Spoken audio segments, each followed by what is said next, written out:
Sektori policisë rrugore në qarkun e Korçës ka marrë të gjitha masat për të siguruar qarkullimin normal të mjeteve në akset kryesore rrugore, si dhe ato turistike gjatë festave të fundvitit, kur prania e mjeteve është shumë fishuar.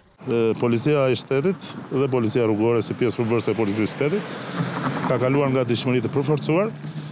Kjo për të përballuar fluksin në rritje që është në të gjithë territorin e Republikës Shqipërisë, por në veçantë në qytetin e Korçës, i cili është një qytet, një atrakcion i rëndësishëm turistik, dhe siç dihet në këtë periudhë është qyteti më i frekuentuar nga pushuesit kryesisht vendas. Policia rrugore i bën apel përdoruesve të rrugës, drejtuesve të mjeteve dhe në veçanti këmbësorëve, biçiklistëve e motociklistëve të tregojnë kujdes maksimal gjatë qarkullimit. Sipas shefit të policisë rrugore në Korçë, nuk do të jetë si qëllim dëshkimi drejtuesve të mjeteve, por sigurisht që nuk do të tolerohen shkeljet që sjellin pasoja në trafik dhe pasoja për jetën e njerëzve. Dihet që gjatë festimit të festave njerëzit kanë tendencë për të përdorur alkoolin më tepër, ndaj këtyre shkelshve nuk do të tregojmë tolerim, sepse është e rëndësishme për ne dhe për jetën e tyre. Policia rrugore do të përballojë trafikun e rënduar të fundvitit me forcat e veta, duke punuar me orë të zgjatura, ndërsa nuk pritet ardhja e ndonjë task force nga Tirana.